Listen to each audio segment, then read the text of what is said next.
100 দিনের কাজের বকেয়া নিয়ে মামলা কেন্দ্রের বিরুদ্ধে হাইকোর্টের রাজ্য 2রা ফেব্রুয়ারির মধ্যে কেন্দ্রকে হলফনামা দিতে নির্দেশ।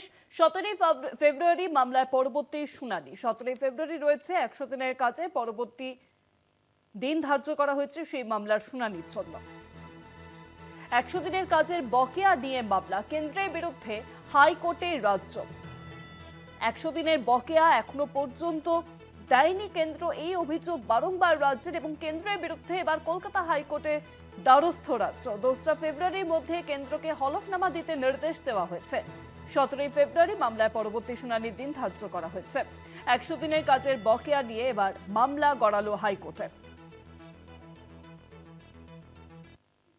আরো জানবো এই বিষয়ে ফোন লাইনের সঙ্গে রয়েছেন প্রতিনিধি পীযূষ কান্তি নাগ। পীযূষ, 100 দিনের কাজের বকেয়া নিয়ে এবার কলকাতা হাইকোর্টের রাজ্যের মামলা। দেখো, কলকাতা হাইকোর্টে 100 দিনের কাজ নিয়ে রাজ্যের পক্ষ থেকে একটি আবেদন জানানো হয়। সেই আবেদনপত্রে উল্লেখ রয়েছে যে কেন্দ্রীয় সরকারের কাছে বারংবার দাবি করা সত্ত্বেও বকেয়া অর্থ যেমন দিচ্ছে না, শুধুমাত্র নথিপত্র আদান প্রদান হচ্ছে, তাই বাধ্য হই আদালতের দ্বারস্থ হচ্ছে রাজ্য সরকার।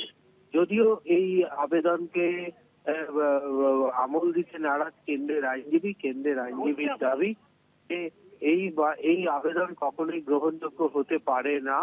তার কারণ এতে আদালত এই মামলা রাজ্য সংযুক্ত হতে পারে না। রাজ্যের ভারপ্রাপ্ত প্রধান বিচারপতি জানিয়ে দিয়েছেন এ বিষয়ে কেন্দ্রকে একটি হলফনামা জমা দিতে হবে আগামী 2রা ফেব্রুয়ারিতে। তারপরে 17 ফেব্রুয়ারি মামলার পরবর্তী শুনানির দিন গ্রহণ করবে। তখন কেন্দ্রের দাবির বিষয়ে আদালত সিদ্ধান্ত গ্রহণ করবে। শুভঙ্গ, অনেক ধন্যবাদ পীযূষ। ফোন লাইনের সঙ্গে ছিলেন প্রতিনিধি পীযূষ কান্তি নাগ।